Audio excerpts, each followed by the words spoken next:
옛날 옛적에 어느 집에 두 식구가 살았습니다. 어머니하고 외아들 이렇게 두 식구가 살았는데 아들이 참여자인 것입니다. 과부로 홀로 자신을 키운 어머니에게 매일매일 극진한 것입니다. 과거 시험을 보려면 공부를 열심히 해야 하는데 어머니 봉양에 신경 쓰기 때문에 짬이 없었습니다.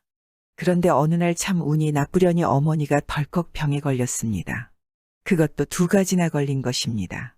어떤 병인고 하니 눈병에다 다리병인 것입니다. 처음엔 눈이 침침하더니 두 눈이 덜컥 멀고 그 다음엔 오금이 저릿저릿하더니 두 다리가 그만 붙어버렸습니다. 그러니까 소경에다 앉은뱅이가 된 것입니다. 어떻게 해서든지 어머니 병을 고쳐주고 싶단 말입니다.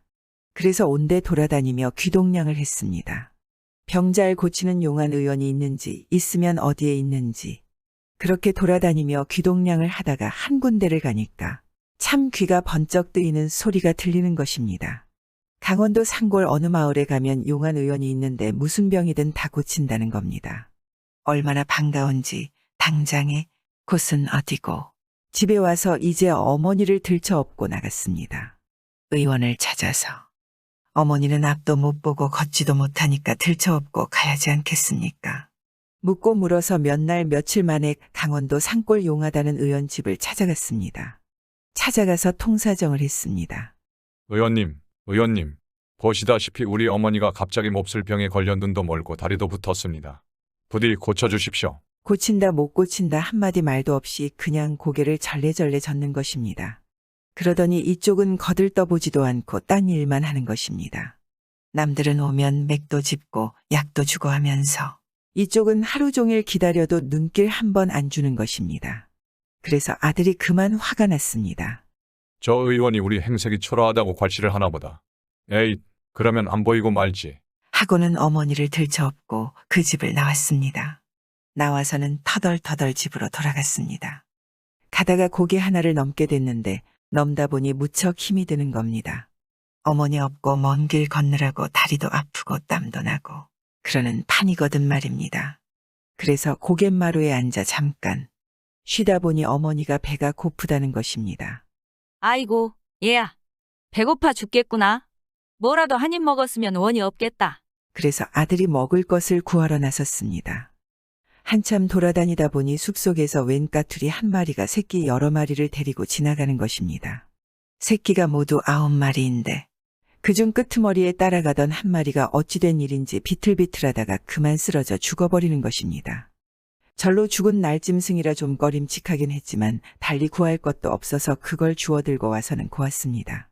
솥이 있어 뭐가 있겠습니까? 그냥 우묵한 돌 하나 받치고 물 붓붓고 나뭇가지 주워 모아 불을 지펴고 왔습니다. 푹 고아서 어머니께 드렸습니다. 아, 그런데 어머니가 그걸 먹고는 아이고, 얘야. 이게 웬일이냐? 내 눈이 보인다. 하는데 가만히 보니까 정말로 어머니 눈이 환하게 떠져 있는 것입니다. 참 신기한 일이지 않겠습니까? 아들은 좋아라 하며 어머니를 또 들쳐업고 갔습니다. 눈은 밝아졌지만 다리는 아직 안 떨어졌으니 업고 가야지 어쩌겠습니까? 그렇게 어머니를 업고 가다가 또 고개 하나를 넘게 됐습니다. 고개를 넘다 보니 또 다리도 아프고 땀도 나고 해서 고갯마루에 앉아 잠깐 쉬었습니다. 쉬다 보니 어머니가 목이 마르다는 것입니다. 아이고, 얘야. 목말라 죽겠구나. 물 한 모금만 마셨으면 원이 없겠다. 산속 여기저기 헤매면서 샘을 찾는데 아무리 찾아도 없는 것입니다.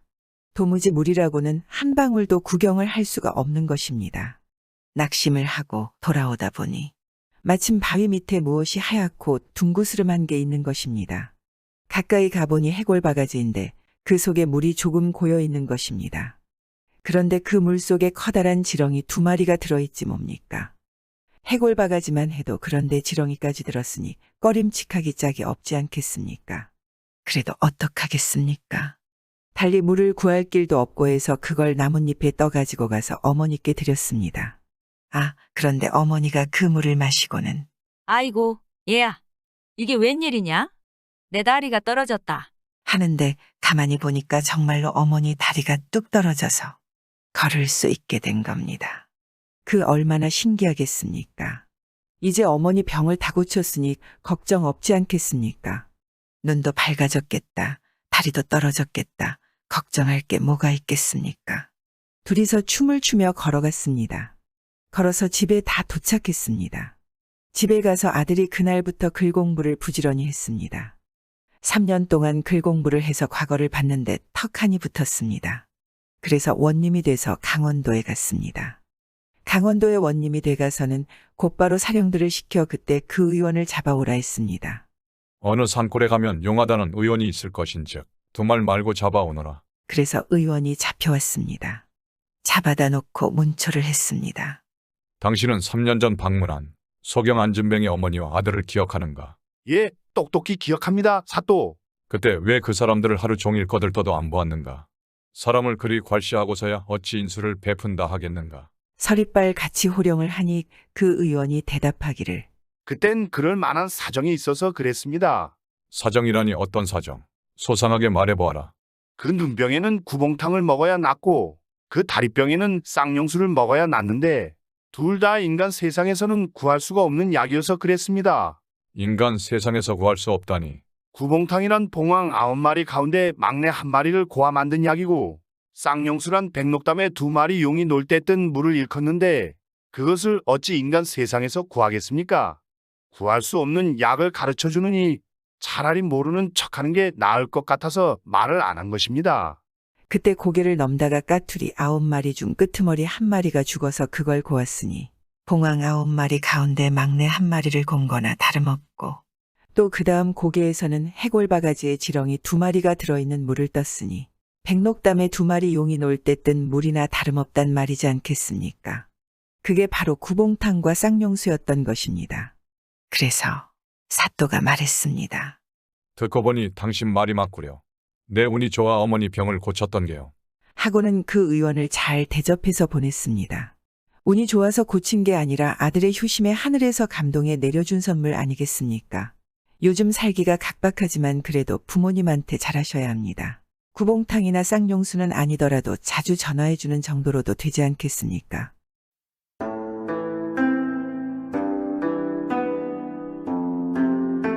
옛날 옛적 어느 곳에 한 총각이 살았는데 참 가난했습니다. 어려서 어머니 아버지 다 잃고 홀몸으로 남의 집 머슴살이를 하며 지냈습니다.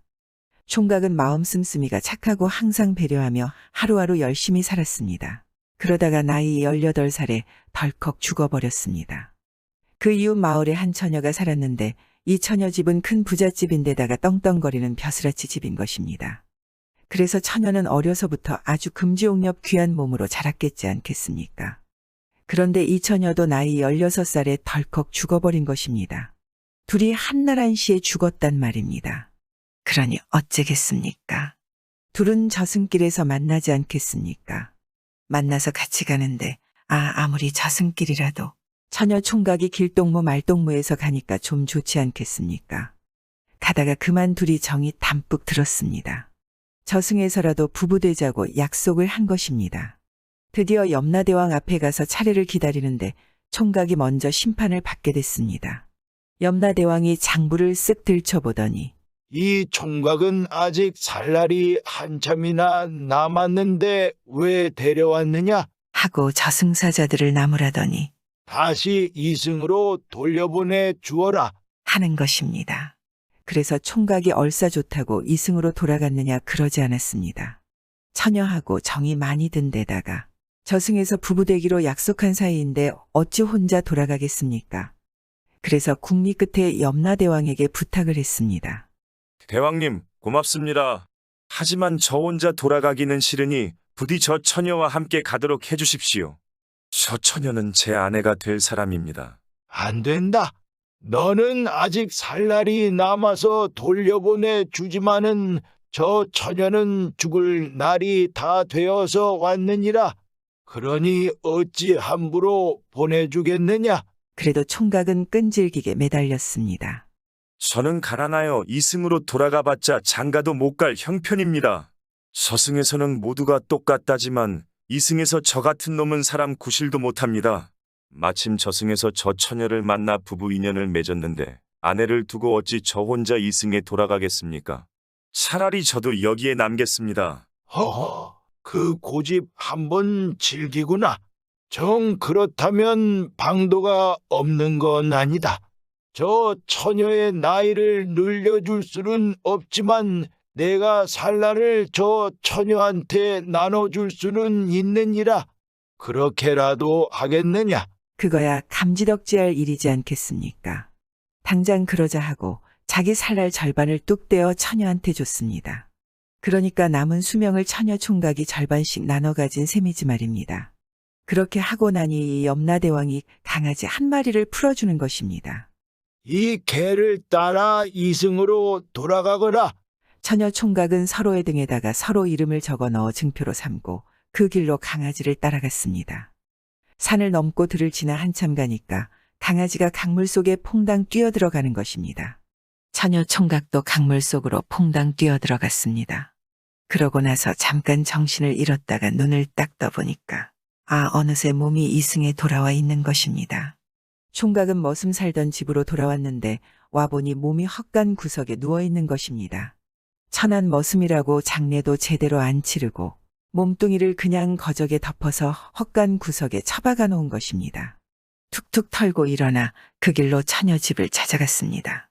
가보니 처녀 집에서는 막잔치가 벌어진 것입니다. 죽었던 딸이 살아났으니 그 얼마나 큰 경사를 벌이겠습니까? 소 잡고 닭 잡고 동네 사람 모아놓고 잔치를 하는 겁니다. 이때 총각이 턱 들어가서 저승사위 왔습니다. 하니까 집안 식구들이 다 놀라 자빠지지 않겠습니까? 총각은 그동안 있었던 일을 다 말하고 나서 증거로 등에 써놓은 글자를 보여줬습니다. 사람들이 보니 아닌 게 아니라 총각 등에는 처녀 이름이 씌어 있고 처녀 등에는 총각 이름이 씌어 있는 것입니다. 그런데 처녀 집에서는 가난뱅이 머슴을 사위 삼기 싫어서 핑계를 대는 것입니다. 안 됐네만 이 아이는 죽기 전에 이미 정해놓은 혼처가 있다네. 이미 이승 사위가 있는데 어찌 또 저승 사위를 보겠나. 그 말을 들은 처녀가 나서서 따졌습니다. 제가 죽기 전에 그런 말은 들어보 못했습니다. 그리고 저는 이 사람이 나눠준 목숨을 받아 이승에 돌아왔습니다. 그런 은혜를 받고 딴 사람한테 시집 간다면 어찌 사람이라 하겠습니까? 잔말 말아라.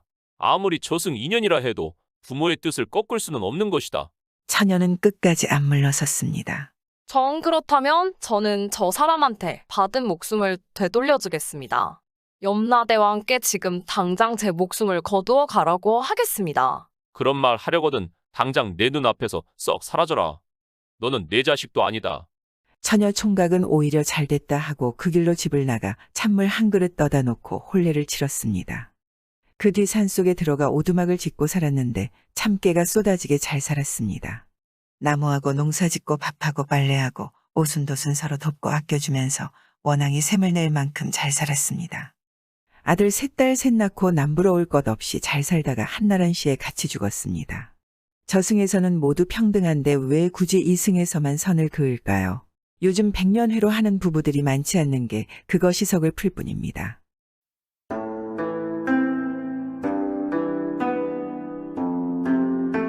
옛날 옛적에 어떤 고을이 있었는데 어느 날부터 이상하게도 그 고을에는 원님이 새로 갈려 가기만 하면 하루를 못 넘기고 죽는 것입니다. 저녁에 멀쩡하던 사람이 이튿날 아침에 보면 죽어 있단 말입니다. 갈려가면 죽고 갈려가면 죽고 이러니 누가 가겠습니까?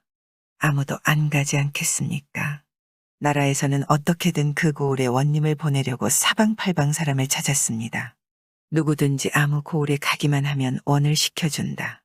이렇게 방을 내걸어 놓으니까 아닌 게 아니라 한 사람이 찾아왔습니다. 시골에서 농사 짓던 사람인데 담이 커서 웬만한 일에는 눈썹도 깠다가 안 하는 사람인 것입니다. 이 사람이 와서 원님을 시켜주십시오. 제가 한번 가보겠습니다. 하니까 나라에서는 좋아라고 얼른 보내지 않겠습니까? 그래 농사꾼이 원님이 돼서 그 고을로 갔습니다. 가보니까 참 관아라고 하는 것이 쑥대밭인 것입니다. 오랫동안 사람이 안 살아서 마당에는 자풀이 우거지고 처마에는 거미줄이 자욱한 것입니다. 대강 쓸고 닦고 이제 거기에서 잘 판인데 혼자서 자야 되는 판입니다. 관에 딸린 사람들이야 아전이고 사령이고 많지만은 누가 거기서 자려고 해야 말이지 말입니다. 모두들 겁을 먹고 날이 어두워지기도 전에 걸음 하나를 살려라 집으로 가버리니 어떡하겠습니까? 원님 혼자 남았지 않겠습니까?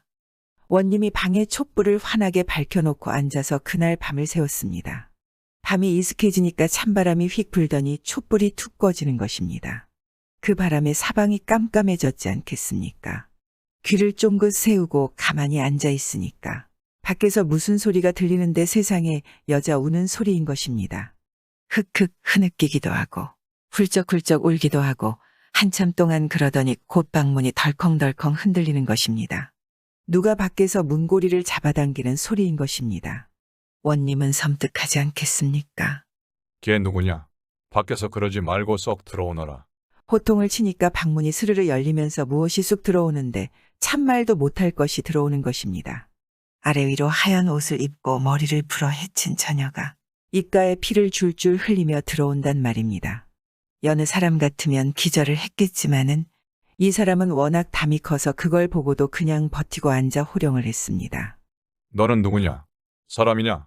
귀신이냐? 그러니까 그 처녀가 넙죽절을 하더니 예사로 말을 해. 저는 산 사람은 아니오나 사토께 청이 있어 왔습니다. 그래서 무슨 청인지 어디 한번 드러나 보자고 그랬습니다. 그랬더니 처녀가 이야기를 하는데 들어보니 참 기가 막히는 것입니다. 저는 본디 이 고을 사람이온데 어려서 부모 잃고 관청에 잔심부름이나 하면서 살았습니다. 그런데 하루는 관청 사령 아무개가 저에게 못된 짓을 하려고 하다가 제가 말을 듣지 않으니까 저를 죽여서 뒷산 고목나무 속에 집어넣었습니다. 하도 원통하게 죽은지라 저승에도 못 들고 원님에게 이 억울한 사연을 알리려고 새로 원님이 갈려올 때마다 밤에 찾아왔지요. 하지만 다른 원님들은 제가 말을 꺼내기도 전에 저의 흉한 몰골을 보고 그만 기절하여 죽고 말았습니다. 오늘에야 담이 큰 원님을 만나 저의 억울한 사정을 고할 수 있게 되었습니다. 사또께서는 부디 저를 죽인 자를 잡아 벌주시고 저의 시신은 양지 바른 곳에 묻어주십시오. 청을 들어주마 약속을 하니 처녀는 다시 넙죽절을 하고 나서 어디론가 스르르 사라져버리는 것입니다. 날이 밝으니 관청 사람들이 관하고 병풍을 짊어지고 왔습니다. 틀림없이 세원님도 간밤에 죽었을 거라 여기고 장례를 치르려고 말입니다. 그런데 원님이 멀쩡하게 살아있으니 놀라 자빠지지 않겠습니까? 원님은 곧 관청 사령 아무개를 잡아다 놓고 다그쳤습니다. 내가 전에 이러이러한 짓을 하지 않았느냐? 하니 다 알고 묻는데 어쩔 수 있습니까? 자복을 하지 않겠습니까? 죄인을 옥에 가두고 곧 뒷산에 올라가 고목나무 속을 살피니 아니나 다를까. 그 속에 처녀 시신이 들어있는 것입니다. 양지 바른 곳에 고이 묻어주고 후이 장사를 치러주었습니다. 그 뒤로는 관아에 귀신이 나오는 일이 없어지고 농사꾼 언님은 다른 고을 언님과 다르게 고을을 아주 태평성대를 이루게 했습니다.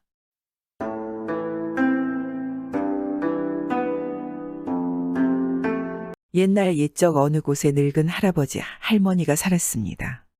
젊어서 아들 딸 많이 낳아 여러 식구 살다가 시집장가 다 보내고 내외만 단둘이 남아 외롭게 사는 겁니다. 그런데 할아버지가 보니까 할머니가 요즘 들어 이상한 행동을 하는 것입니다. 할머니가 밤만 되면 몰래 어딜 나갔다 오는 것입니다. 밤이 이슥해지면 슬그머니 나갔다가 새벽에 날이 뿌옇게 셀 때 들어오는 겁니다.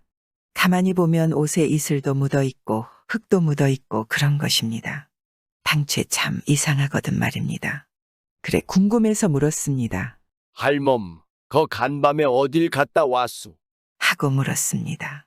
가긴 어딜 갔다고 그래요? 잠만 잤는데. 하고 말하고는 더 이상 대꾸를 하지 않는 것입니다. 그런데 밤이 되면 할머니가 또 나가서 밤이 이슥해서 나갔다가 새벽에 날이 뿌옇게 셀 때 들어오고 날마다 그러는 것입니다. 하도 이상해서 할아버지가 하루는 뒤를 밟았습니다. 자는 척하고 있다가 할머니 나갈 때 몰래 따라가 봤습니다. 따라갔더니 할머니가 마당을 가로질러 살인문 밖으로 나가서 뒷산으로 올라가는 것입니다. 아, 저 할멈이 미쳤나? 한밤중에 산엔 왜 올라가? 이상하게 여기고 자꾸 따라갔습니다. 할머니는 산에 올라가서 남의 무덤 앞에 떡 멈추더니 글쎄 거기 그냥 푹 엎어져서 뭘 먹는 것입니다. 가만히 보니까 잔디 잎사귀에 내린 이슬을 받아먹는 겁니다. 혀를 날름날름하면서 그렇게 한참 동안 이슬을 받아먹고는 산을 내려온단 말입니다. 집에 와서는 아무 일도 없었던 것처럼 그냥 잠을 자는 거지 뭡니까. 하도 이상해서 그 다음 날도 또 뒤를 밟았습니다. 그랬더니 그 다음 날엔 할머니가 산에 안 가고 개울에 가는 것입니다. 개울에 가서 살금살금 돌아다니더니 뭘 잡아서 먹는데 가만히 보니까 개구리를 먹고 있는 것입니다. 팔짝팔짝 뛰는 놈을 산채로 잡아서 그냥 날름 먹는 겁니다. 아이, 저 할망구가 왜 저래? 하고 그 다음 날도 또 그 다음 날도 따라가 봤습니다. 밤만 되면 슬그머니 할머니 뒤를 밟았는데 밤마다 먹는 게 다르던 것입니다. 메뚜기도 잡아먹고 쥐도 잡아먹고 녹물도 먹고 우물물도 먹고 이 모양입니다. 궁금해서 도저히 참을 수가 없어서 할아버지가 하루는 할머니한테 물었습니다. 당신 왜 밤만 되면 밖에 나가 뭘 먹고 들어오? 하고 물어보았습니다.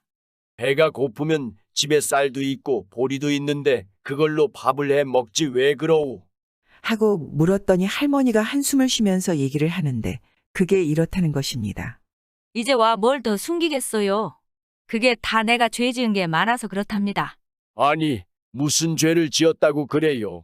3년 전에는 우리 집 일을 해준 머슴한테 품삯으로 쌀 한 말 준다는 게 쌀이 아까워 흰모래를 섞어줬고 지지난해에는 이웃집에서 간장 빌리러 왔을 때 간장이 아까워 빗물을 섞어줬고 지난해에는 뒷산절에서 동령 온 스님한테 곡식이 아까워 벼를 섞어줬지요.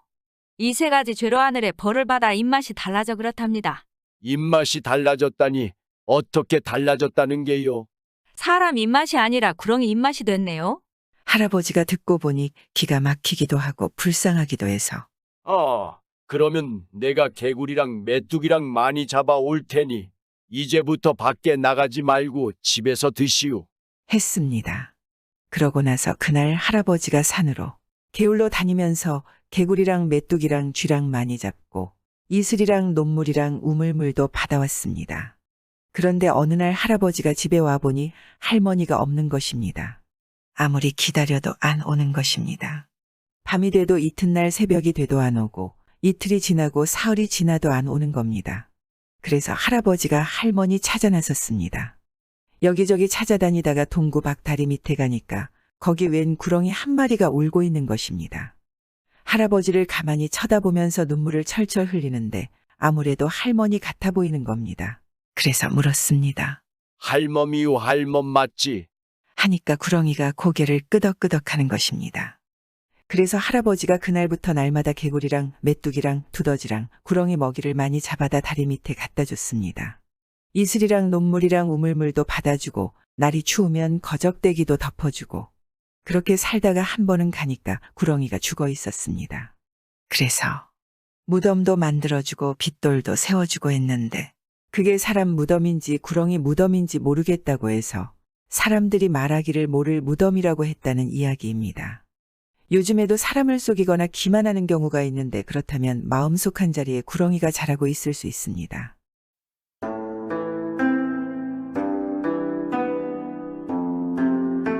옛날 옛적에 어떤 고을의 원님이 하나 있었는데 이 원님이 참 안 할 말로 쥐뿔도 모르는 멍청이였습니다. 옛날에는 더러 그런 일이 있었다고 전해지고 있습니다. 콩보리도 못 가리는 멍청이가 양반의 아들로 태어나 정승판서한테 돈이나 바리바리 갖다 바치고 얼렁뚱땅 벼슬 꿰차는 그런 일 말입니다. 이 원님도 대충 그렇게 벼슬자리 하나 얻어서 행세하고 있는 판인데 그 이웃 고을에 더도 말고 덜도 말고 또 그렇게 모자라는 원님이 또 하나 있었습니다.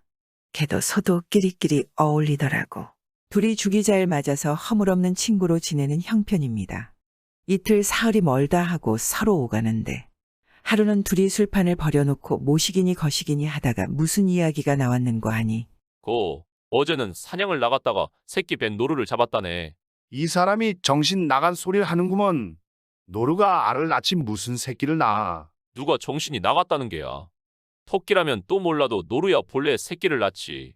어허, 그거 참 우길 걸 우겨야지. 노루는 알을 낳는다니까. 하면서 노루가 알을 낳네 새끼를 낳네 말싸움이 벌어진 것입니다. 둘이서 암만 내가 올래 내가 그르네 싸워봐도 결판이 안 나니까 그러면 누구 말이 옳은지 이방을 불러서 한번 물어보세. 이방을 탁 불렀습니다. 이방이 달려와서 말을 들어보니 이거 참 기가 막히다 못해 놀라 자빠질 지경입니다. 알기야 미리 알았지만 저희 사또나 이웃 고을 사또나 어지간한 멍청이인 줄은 미리 알았지만 이렇게까지 모자랄 줄은 미처 몰랐습니다. 아, 명색목민관이란 사람들이 모여 앉아 의논한다는 게 노루가 알을 낳네 새끼를 낳네 하고 있으니 기가 막혀 말이 안 나오지 않겠습니까? 그러나 저러나 이방 처지가 참 딱하게 된 것입니다. 노루가 알을 낳는다고 우기는 사또가 다름 아닌 제가 모시는 사또인데 그게 그렇지 않다고 했다가는 무슨 경을 칠지 모르는 일이거든 말입니다. 옳고 그르고를 접어두고 친구 앞에서 망신 줬다고 잡아죽치면 그냥 당해야지 별 수 있겠습니까? 그렇다고 노루가 알을 낳는다 하자니 멀쩡한 정신 가지고 그건 차마 못할 말이고 이래서 참 이러지도 저러지도 못하게 됐단 말입니다. 그래 한참 동안 끙끙 앓다가 에라 모르겠다 하고 두 분 사또께서 하신 말씀이 다 옳습니다. 아, 이놈아. 새끼를 낳으면 낳고 알을 까면 까는 게지. 둘 다 옳다는 게 무슨 말이냐? 말씀을 드리자면 그게 이렇습니다. 야산에 사는 노루는 새끼를 낳지만은 깊은 산에 사는 노루는 알을 낳지요. 이왕에 물은 말이 엉터리인지라 대답이 얼토당토 않다고 죄될 건 없지 않겠습니까? 그건 또 왜 그런가? 이유를 말해보거라. 야산에는 사람들 발길이 잦지 않습니까? 알을 품고 있다가는 빼앗기기 십상이지요. 그러니 새끼를 낳아서 얼른 데려가는 게 상책이라 그렇습니다. 깊은 산에야 사람 발길이 뜸하니 알을 낳아 오래 품고 있어도 상관없지 않습니까? 그게 그런 것이로군. 그러면 우리 둘 다 피장파장이렸다. 하고 말하는 것입니다. 그러니 뭐 뒤탈이 있을 리 있겠습니까? 그러고 나서 며칠 뒤에 둘이서 또 술판을 벌여놓고 모시기니 거시기니 하다가 무슨 말이 나왔는고 하니 어제 마을에 나가봤더니 수수나무에 수수가 많이도 열렸더군. 이 사람이 또 정신 나간 소리라노만 수수가 무슨 나무에 열려? 뿌리에 열리지. 거 참 모르는 소리 작작하라고. 수수는 나무에 열리는 게야. 뿌리에 열린데도 그러네 하며 옥신각신 말싸움이 벌어졌습니다. 그러다가 결판이 안 나니까 또 이방을 불러다 물어봤습니다. 이방이 달려와 들어보니 이건 뭐 갈수록 태산입니다. 사못 쓴 관장들이 모여 앉아 한다는 말이 수수가 나무에 열림내 뿌리에 열림내 하고 있으니 소가 웃을 일이 아니고 뭐겠습니까? 그렇지만 까딱 말을 잘못해서 상관 심사가 틀어지는 날에는 곤장깨나 종일 맞을 판국이니 이번에도 얼렁뚱땅 넘어가는 수밖에 도리가 없단 말입니다. 두 분 사또 말씀이 다 옳습니다. 수수는 나무에도 열리고 뿌리에도 열리지요. 이놈아, 나무면 나무고 뿌리면 뿌리지 그런 말이 어디 있어? 예, 파란 수수는 배짱이 좋아서 나무 위에 여발한 듯이 열리지만 빨간 수수는 부끄럼을 많이 타서 땅속에 숨지요. 이렇게 둘러대니 둘 다 불만이 있을 리 없거든 말입니다. 그러면 그렇지. 우리 둘 다 어련히 알아서 하는 말이라고. 그러고 나서 며칠 뒤에 또 둘이서 술판을 벌여놓고 모시기니 거시기니 하다가 이번에는 무슨 말이 나왔는고 하면 오는 추석날에는 서울서 조카가 세배를 하러 올 걸세. 이 사람 정신이 나가도 한참 나갔네 그려. 세배를 무슨 추석에 단호에 하지. 모르면 좀 가만히 있어. 한식날이라면 또 몰라도 단호에 세배한다는 말은 내 머리에 털나고는 처음 들어봤네. 누가 할 소리? 추석에 세배한다는 말은 내 눈 떨어지고 처음 듣는구먼. 하며 말싸움이 붙었습니다. 암만 오르네 그르네 티격태격해도 결판이 안 나니까 또 이방을 부르는 것입니다. 이방이 달려와 말을 들어보니 그 꼴이거든 말이니까. 그런데 이번에는 아무리 둘러대려고 해도 둘러댈 말이 없는 것입니다. 세배를 추석에 하느니 단오에 하느니 하고 가당치도 않은 소리를 하고 앉았는데 그 무슨 수로 둘 다 옳다고 하겠습니까? 그래 말도 못하고 멍하니 섰다가 하도 같잖아서 그만 허 웃어버렸습니다. 그러니 원님들이 가만히 있을 리 있겠습니까? 아, 이놈 보게. 관장이 묻는 말에 대답은 않고 웃었겠다. 이놈, 그게 무슨 버르장머리라더냐. 이방이 정신이 번쩍 들어 얼렁뚱땅 둘러댄다는 것이 두 분 사또 말씀을 듣다 보니 지난 겨울에 3살 먹은 손주 녀석한테 세배 받은 일이 생각나서 웃었습니다. 했습니다. 그랬더니 한원님은 응? 그놈이 그래도 추석 쓸 줄은 알았던 모양이지. 하고 또 한원님은 응, 그놈이 그래도 단오날 세배하는 줄은 알았던 모양이지. 하는 것입니다. 말 그대로 옛날 이야기나 가능한 이야기지 않겠습니까? 요즘에도 이런 원님은 절대 없을 거라 믿고 싶습니다. 하지만 간혹 있지 않을까요?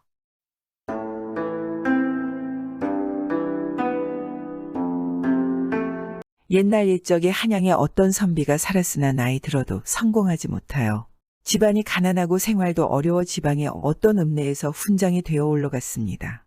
4, 5년이 지나 선비가 죽고 나서 그의 처한 아이 18세의 딸이 남아 가난하게 살았습니다. 과부의 딸은 아버지와 어머니 덕에 가난하게는 살았지만 현명하고 야무져서 주위 사람들에게 칭찬인 자자했습니다.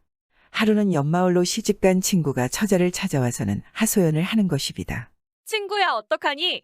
부자 양반 집이라고 시집은 잘 갔다고 생각했는데 이렇다 몸조 놓을 판이야. 처자가 궁금해하며 물어보았습니다.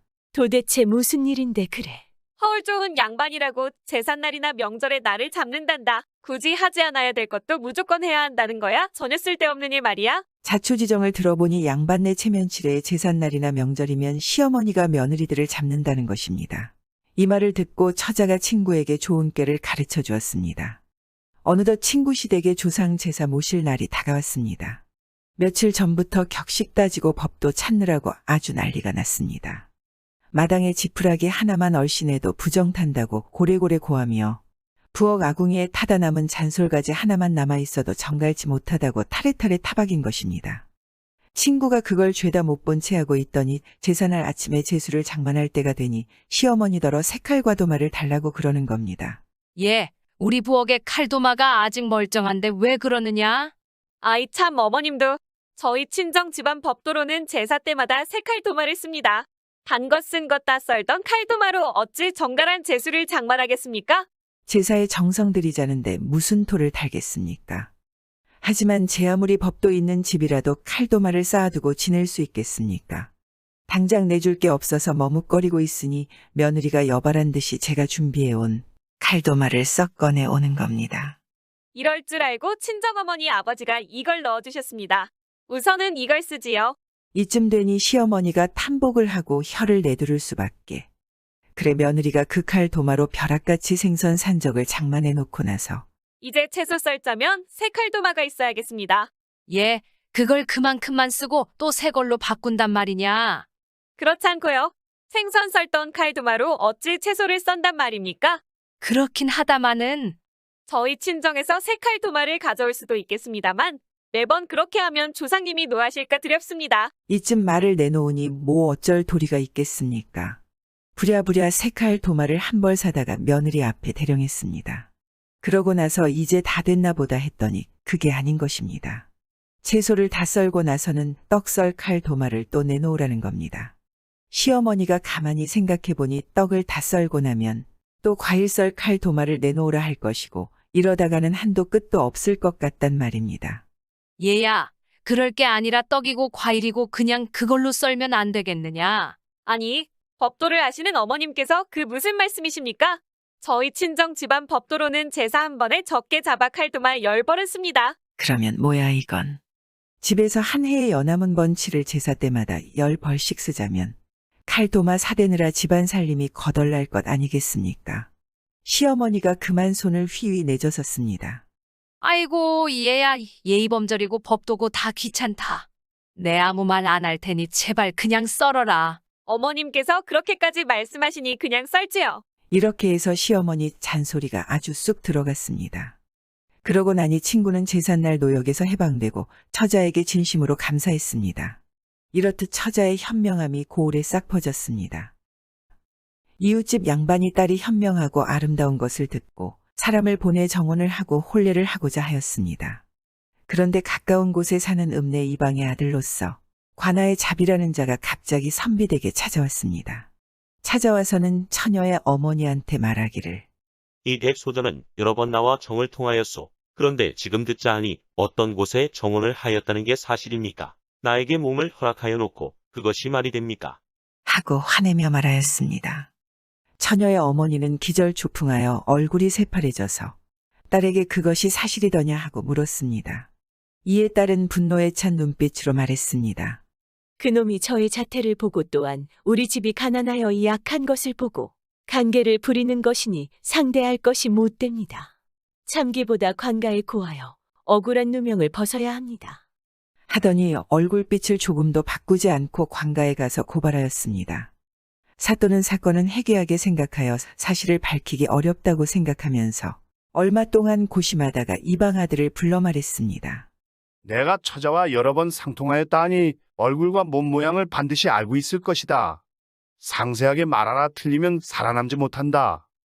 하고 말하니 이방 아들이 처녀의 용모를 소상히 고하였습니다. 사또가 이방 아들을 물린 후 처녀를 불러 자세히 보니 과연 이방 아들이 말이 조금도 틀린 데가 없었습니다. 이것은 남몰래 포조를 시켜서 미리 자세한 것을 알아낸 것이었습니다. 사또는 크게 놀라 할 말이 없어졌습니다. 처녀는 이미 이방 아들과 관계로 인하여 사또의 판결이 어려워진 것을 알고 사또 부끄럽지만 소녀의 왼쪽 유방 밑에 큰 반만 한 검은점이 있고 점 위에 10여 개의 털이 나 있는데 이것은 다른 사람은 알지 못하는 일이며 그가 소녀와 상통하였다 하면 반드시 알고 있을 것이오니 이방 아들에게 이것을 물어봐 주시옵소서. 하고 말하였습니다. 사또가 곧 이방 아들을 불러들여 물어보았습니다. 내가 처녀와 상통하였다 하니 남이 볼 수 없는 곳에 어떤 별다른 것이 없더냐? 하고 물었습니다. 처녀가 사또에게 좌우 사람을 물리게 요청했을 때 이미 남몰래 엿듣는 포졸이 있었는데 이자가 미리 이방 아들에게 모든 것을 일러준 후이라 이놈은 거침없이 대답했습니다. 처녀 왼쪽 유방 밑에 하나의 검은 점이 있고 크기가 큰 반만하고 털이 10여 개나 있습니다. 이를 증거로 삼아 주옵소서. 하고 대답하니 사또는 크게 놀랐습니다. 이에 처녀는 얼굴을 붉히면서 옷을 벗고 가슴을 내보이면서 말하였습니다. 소녀에게는 본래부터 검은 점이 없는데 없는 것을 있다고 한 것은 간사한 사람이 틀림없이 사람을 시켜 사또께 답하는 소녀의 말을 몰래 엿듣게 하여 판결을 내리기 어렵게 한 것으로 생각되옵니다. 이것으로 미루어 보건대 조금 전에 소녀의 몸을 소상하게 말한 것도 남을 시켜 먼저 정탐하여 교묘하게 고에 바친 것이라 보여지옵니다. 사또는 크게 깨닫고 책상을 내려치며 이방 아들을 엄하게 신문하자 이방 아들이 그제야 할 수 없이 죄를 자백하였습니다. 사또는 이방과 그 아들을 관직을 파기하고 혹독하게 죄를 물었습니다. 사또는 처녀의 재능과 용모가 애사롭지 않것을 가상히 여겨 이미 정원 한 자리를 물렀다는 말을 듣고서는 그의 둘째 아들과 혼인시켜 며느리로 삼았습니다.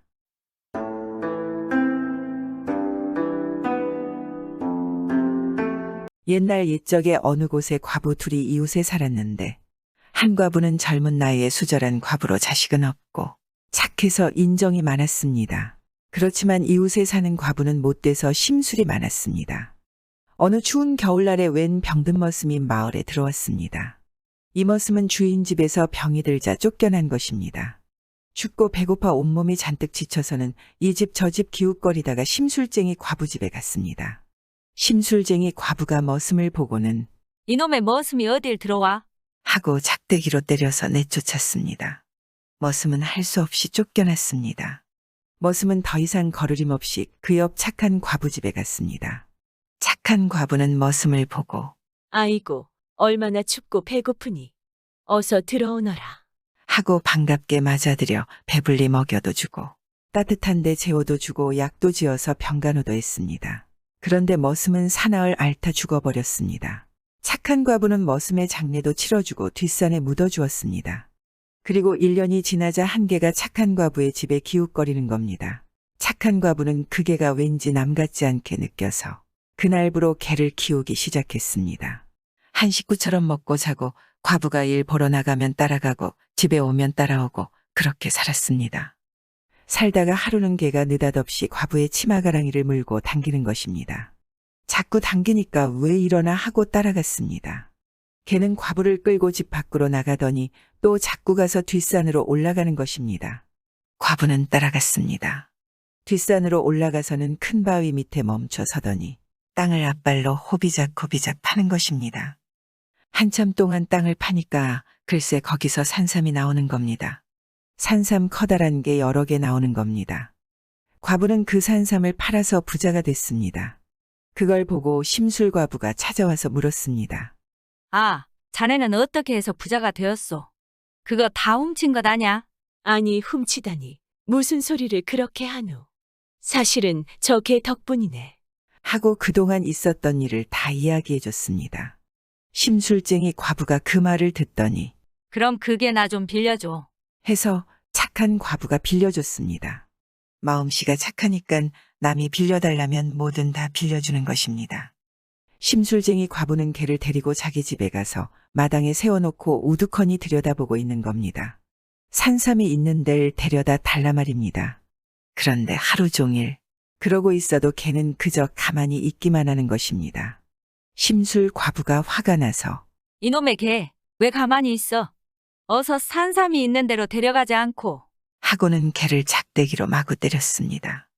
그러니까 개가 깨갱깨갱 울면서 도망을 가는 것입니다. 심술 과부는 따라갔습니다. 따라가니까 집 밖으로 나가서 뒷산으로 올라가는 것입니다. 옳지, 이제 금덩어리 있는 곳으로 가나보다 하고 좋아라 하면서 따라갔습니다. 개는 자꾸 올라가더니 큰 바위 밑에 멈춰서서 또 깨갱깨갱 우는 것입니다. 옳거니 여기에 산삼이 묻혀 있겠다 하고 심술 과부가 땅을 팠습니다. 파보니 글쎄 산삼이 아니라 똥이 들어씻는 것입니다. 똥이 가득 들었다가 튀어나오는 바람에 손이고 옷이고 얼굴이고 똥투성이가 됐지 뭡니까. 심술 과부가 화가 나서 에이, 이놈의 개. 산삼 있는 데를 가르쳐 달랬더니 똥 있는 데를 가르쳐줘. 하고는 개를 번쩍 들어다가 내던져 버렸습니다. 내던지니까 산 밑에 떨어져서 그만 죽어버렸지 뭡니까. 착한 과부는 아무리 기다려도 개가 안 오니까 심술 과부를 찾아갔습니다. 찾아가서 우리 개는 어디 있어요? 하고 물어보니깐 그놈의 개가 똥 있는 데를 가르쳐 주기에 내던졌더니 죽었지 뭐요.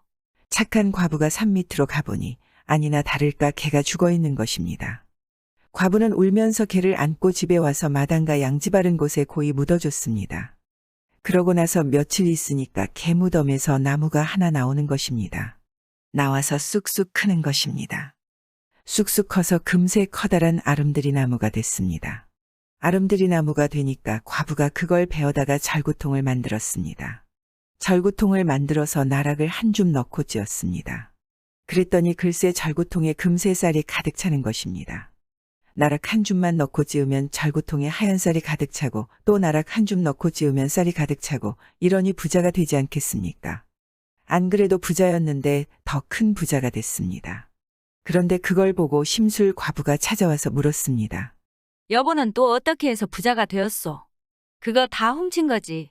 훔치다니 무슨 소리를 그렇게 하세요? 사실은 저 절구통 덕분이에요. 하고 절구에서 쌀 나온 이야기를 다 해줬습니다. 심술 과부가 그 말을 듣고는 그럼 그 절구통 나 좀 빌려줘. 해서 착한 과부가 빌려줬습니다. 마음씨가 착하니깐 빌려달라면 누구한테든 뭐든 다 빌려준단 말입니다. 심술 과부는 절구통을 들고 자기 집에 가서 나락을 한 줌 넣고 찧었습니다. 그랬더니 아니 이게 웬일이야. 쌀이 가득 차는 게 아니라 똥이 가득 차는 것입니다. 절구통이 이상하다 하고 또 나락 한 줌 넣고 찧어보니 똥이 가득 차고 또 나락 한 줌 넣고 찧어보니 또 똥이 가득 차고 이러니 심술 과부가 화가 나서 견딜 수가 있어야지 말입니다. 에이, 이놈의 절구통. 쌀 나오랬더니 똥이 나와. 하고는 도끼로 절구통을 깨부쉈습니다. 깨부수니까 그냥 산산조각이 나지 않겠습니까? 착한 과부는 암만 기다려도 절구통을 안 돌려주니까 심술 과부를 찾아갔습니다. 찾아가서 우리 절구통 어디 있나요? 에이, 그놈의 절구통에서 똥이 나오기에 깨부숴 버렸소. 하거든 말입니다. 착한 과부가 깨어진 절구통 조각을 주워 모아가지고 집에 왔습니다. 집에 와서 그걸 불에 태웠습니다. 그러니까 고운 재가 됐습니다. 그 재를 집 앞에 뿌리니까 거기서 꽃나무가 나와. 꽃나무가 나와서 쑥쑥 자라니까 꽃이 활짝 피지 않겠습니까? 꽃이 활짝 펴서 꽃 대궐이 됐는데 꽃향내가 얼마나 좋은지 백리 밖에까지 퍼졌습니다. 사람들이 꽃향내를 맡고 찾아와서 세상에 이렇게 좋은 향내는 처음 맡아본다 하고는 돈을 한 푼씩 두 푼씩 놓고 가는 것입니다. 사방에서 사람들이 구름처럼 모여서 그렇게 하니까 금세 돈이 산더미만큼 쌓이지 않겠습니까? 그래서 착한 과부는 부자가 되었습니다. 안 그래도 큰 부자였는데 더 크나큰 부자가 된 것입니다. 그걸 보고 심술 과부가 또 찾아왔습니다. 와서는 또 묻는 것입니다. 이번엔 어떻게 해서 부자가 되었나? 그 돈 다 훔쳤지. 아니요. 훔치다니요. 사실은 절구통 태운 제 덕분이에요. 하고 재를 뿌려 꽃 피운 얘기를 다 해줬습니다. 심술 과부가 그 말을 듣고는 그럼 그제 나 좀 줘. 해서 착한 과부가 재를 긁어줬습니다.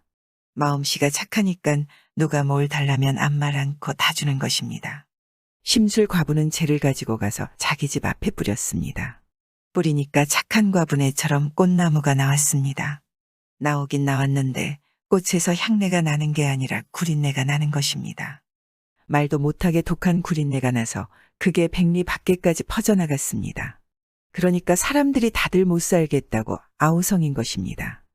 숨만 쉬면 구린내가 나니까 살 수가 있나 이러는 것입니다. 다들 못 살겠다고 구린내 풍긴 놈 잡아서 혼내주자고 해서 사람들이 몽둥이를 들고 몰려왔습니다. 몰려와서 심술과부를 흠씬 두들겨주고 갔습니다. 심술과부는 그날 이후로 안진뱅이가 되어 집 밖에 나오지도 못하다 죽었습니다. 요즘에도 착한 마음을 가지고 측은지심을 가진다면 착한 과부처럼 부자는 아니더라도 마음의 향기가 좋은 꽃이만 바랄 겁니다.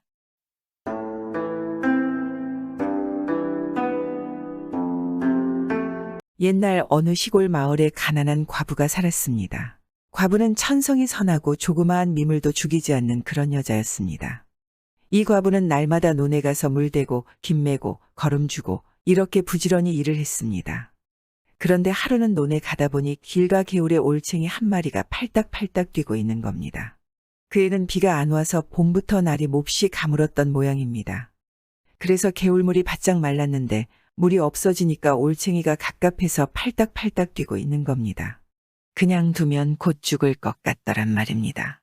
에그, 저것도 이 세상에 살러 나왔는데 저러다 죽으면 얼마나 원통할꼬. 이렇게 생각하고 그 올챙이를 고이고이 손바닥에 얹어 가지고 가서 물이 있는 논에다 넣어줬습니다. 논에는 늘 물을 대니까 올챙이가 죽을 일은 없지 않겠습니까? 그래놓고 그 다음 날부터 논에 가기만 하면 올챙이가 잘 사는지 들여다봤습니다. 올챙이는 참 잘 자랐습니다. 몸집이 점점 커지더니 다리가 나오고 꼬리가 짧아지고 얼마 뒤에는 개구리가 됐습니다. 개구리가 되어서 농사꾼이 나타나기만 하면 반갑다는 듯이 개굴개굴 울지. 얼마나 귀여웠겠습니까? 자식 하나 없는 수절과부인데 말입니다. 그렇게 개구리를 동무 삼아 농사일을 하며 사는데 하루는 논에 가다 보니 웬 아이들이 개구리를 잡아가지고 놀고 있는 것입니다. 가만히 보니 며칠 전에 구해준 그 개구리 같더란 말입니다. 얘들아, 그 개구리를 못에 쓰려고 잡았니? 집에 가지고 가서 구워 먹지요? 그러지 말고 그 개구리 놔다오. 이 떡을 줄 테니 개구리와 바꾸지 않을래? 마침 점심밥 대신 먹으려고 챙긴 보리개떡이 몇 개 있었습니다. 그걸 모두 아이들에게 주고 개구리를 샀습니다. 그러고는 개구리를 다시 논에다 놓아줬습니다. 며칠이 지났는데 하루는 논에 나가보니 개구리가 여느 때보다 더 시끄럽게 개굴개굴 우는 것입니다. 왜 그러나 하고 들여다보니 개구리가 하얀 구슬을 입에 물고 있다가 툭 내뱉더란 말입니다. 뭔지는 모르지만 나 주려고 그러나 보다 하고 그 하얀 구슬을 주워서 호주머니에 넣어뒀습니다. 그런데 그날 저녁 집에 돌아와서 옷을 갈아입으려고 보니 호주머니가 불룩한 것입니다.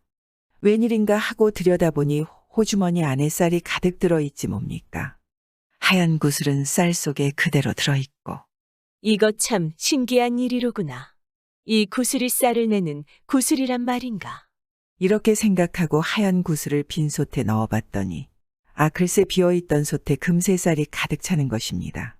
독에 넣으면 독에 쌀이 가득 차고 자루에 넣으면 자루에 쌀이 가득 차고 이러니 어떻게 되겠습니까? 금세 부자가 되지 않겠습니까? 독마다 자루마다 쌀을 가득 채워놓고 부자로 사는 겁니다. 그런데 이 소문이 퍼지고 퍼져서 그 고을 원님의 귀에까지 들어가게 됐습니다. 그 고을 원님이 세상에서 둘째가라면 서러워할 욕심쟁이인데 그 소문을 듣고 가만히 있을 수 있겠습니까? 사람을 시켜서 과부를 불러들였습니다. 네 이놈, 그 구슬은 어디서 났느냐? 바른 대로 아뢰어라. 예, 논에 사는 개구리한테서 얻었습니다. 그 개구리가 내 것이더냐? 제가 그 개구리 목숨을 살려준 적은 있지만 물가에 절로 사는 개구리를 어찌 제 것이라 하겠습니까? 그래. 그렇다면 본래 내 것이 아니란 말이었다. 임자 없는 물건은 관청에 바치는 것이 나라의 법이니라. 그러니 그 구슬을 어서 바치어라. 원님이 이렇게 억지를 쓰는데 당할 재간이 있을 수 있겠습니까? 할 수 없이 구슬을 갖다 바쳤습니다. 그러고 나서 그 이튿날 논에 나가보니 또 개구리가 여느 때보다 더 시끄럽게 개굴개굴 우는 것입니다. 그래서 들여다봤더니 이번에는 노란 구슬을 입에 물고 있다가 툭 뱉어내는 겁니다. 그걸 주워서 또 호주머니에 넣어뒀습니다. 집에 돌아와서 보니 호주머니에 엽전이 가득 들어있지 뭡니까? 이번에는 엽전을 내는 요술 구슬을 얻은 겁니다. 구슬을 괴짝에 넣어두면 괴짝에 엽전이 가득 차고 뒤주에 넣어두면 뒤주에 엽전이 가득 차고 이러거든 말입니다. 이러니 모 전보다 더 큰 부자가 되지 않겠습니까? 아무데나 구슬만 넣어두면 엽전이 가득 차니까 혼자서 쓰고도 남아서 온 마을 사람들에게 다 나누어 줬습니다. 그러고도 남아도는 것입니다. 욕심쟁이 원이 그 소문을 또 들었습니다. 그러니 가만히 있을 수 있겠습니까? 또 과부를 불러들였습니다. 내 인연 임자 없는 구슬을 얻었으면 냉큼 관청에 갖다 바칠 일이지 여태 뭘 하고 있었느냐. 이래서 할 수 없이 노란 구슬도 빼앗겼습니다. 그러고 나서 그 이튿날 또 논에 갔습니다. 가보니 이번에는 개구리가 빨간 구슬을 입에 물고 있다가 툭 뱉어내더란 말입니다. 농사꾼이 그걸 주워서 이번에는 집으로 안 가고 곧바로 원한테로 갔습니다. 그놈의 구슬을 가지고 있어봐야 또 원님한테 빼앗길 게 뻔하니 아예 일찌감치 갖다 바치는 게 낫겠다고 생각한 겁니다. 사또, 이번에는 빨간 구슬을 얻었습니다. 사또께 바치려고 가져왔습니다. 그 말을 듣고 욕심쟁이 원님은 좋아서 그만 입이 해벌어지지. 하얀 구슬, 노란 구슬을 빼앗아서 쌀이야 엽전이야 산더미만큼 쌓아두고 사는 것만 해도 좋은데 또 요술 구슬을 얻게 됐으니 이런 횡재가 어디 있겠습니까? 착한 백성이로다. 어서 두고 가거라. 착한 과부가 돌아간 뒤에 원님은 빨간 구슬을 손에 쥐고 궁리했습니다. 하얀 구슬은 쌀을 내는 구슬이요. 노란 구슬은 엽전을 내는 구슬이랬다. 그렇다면 이 빨간 구슬에서는 뭐가 나올까? 틀림없이 듣도 보도 못한 보물이 주렁주렁 쏟아져 나오겠구나. 이럴 게 아니라 어서 넣어봐야지. 찔끔찔끔 나와서는 감질만 날 테니 아예 산더미만큼 쏟아지게 큰 우물에다 집어넣어야겠다. 이렇게 생각하고 구슬을 우물에다 집어넣었습니다. 그 우물은 깊이가 12길이나 되는 데다가 넓이는 석자 반이나 되어서 거기에 보물이 가득 차면 평생 꺼내 쓰고도 남을 만큼 쌓이게 되지. 자, 이제 보물이 가득 찼나 어디 볼까? 그런데 이게 웬일입니까? 갑자기 우물 속에서 왁자지껄 시끌시끌 귀가 멍멍해질 만큼 요란한 소리가 나는데 그게 무슨 소리냐 하면 개굴개굴 개구리 우는 소리인 것입니다. 우물에서 개구리가 수도 없이 쏟아져 나오는 겁니다. 몇천, 몇만 마리가 되는지 모르는 개구리가 마구 기어나와서 온 집안을 기어 다니더란 말입니다. 방이고 마르고 부엌이고 온 사방이 개구리 떼입니다. 그동안 하얀 구슬, 노란 구슬에서 나온 쌀이고 엽전이고 죄다 없어지고 보이는 이 온통 개구리뿐입니다. 원님은 혼이 다 빠져서 주랭랑을 놓고 과부는 그 뒤로도 부지런히 농사를 지으면서 잘 살았습니다. 전에는 논밭에 정말 개구리가 많았습니다. 밤이면 개구리 울음소리가 정말 시끄러웠는데 이제는 그 소리를 듣기가 힘듭니다. 추억이 하나 둘씩 사라지는 것 같아서 안타깝습니다.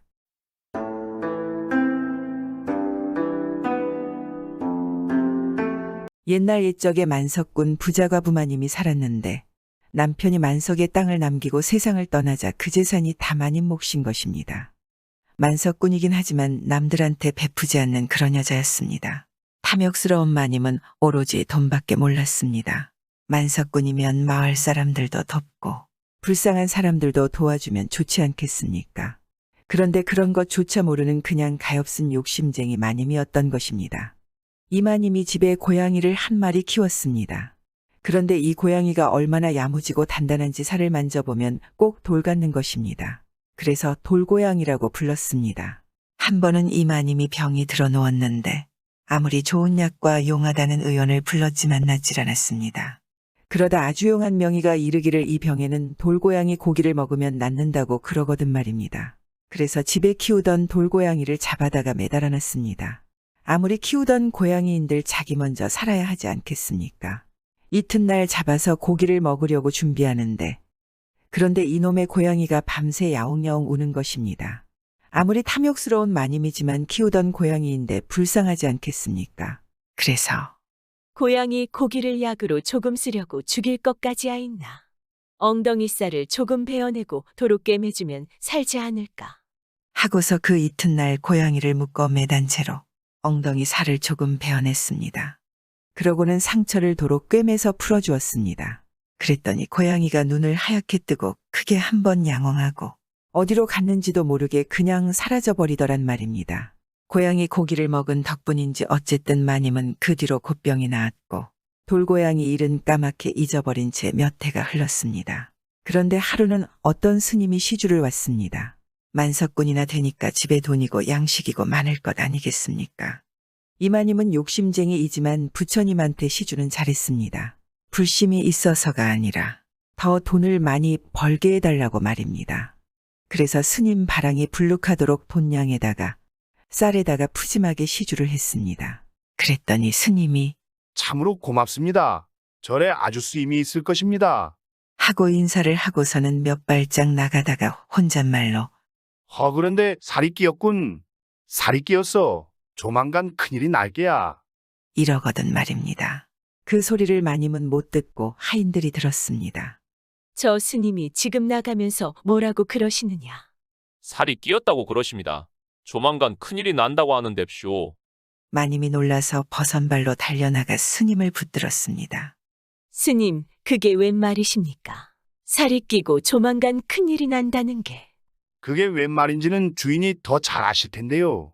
도무지 모르겠습니다. 도통 잘못한 게 없는데요. 잘 생각해 보십시오. 분명히 산목숨을 모질게 다룬 일이 있을 것입니다. 산목숨을 모질게 다룬 일이 있다니. 가만히 생각해보니 몇 년 전에 돌고양이 살을 베어 먹은 일이 있단 말입니다. 그것 말고는 도무지 그런 일이 없거든 말입니다. 사실은 몇 년 전에 이러이러한 일이 있었습니다. 하고 스님에게 말했습니다.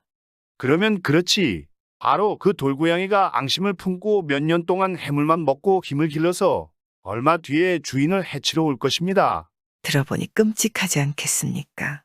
고양이가 앙심을 품으면 반드시 사람을 해친다고 하고 또 고양이가 해물을 먹으면 엄청나게 힘이 세어진다는 말을 들은지라 등골이 서늘해지는 거지 않겠습니까?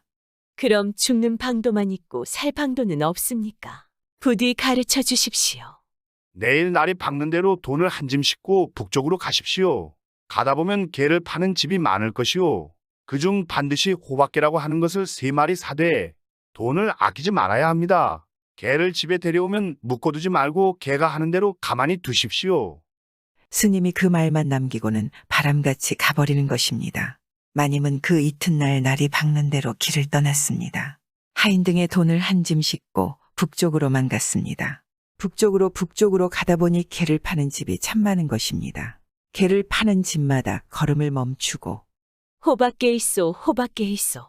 하고 물었지만 개장수는 무슨 소리인 줄 모르고 호박계라니 그런 게 이름은 난생 처음 들어봤습니다. 하는 것입니다. 호밖에 있는 집은 없는 것입니다.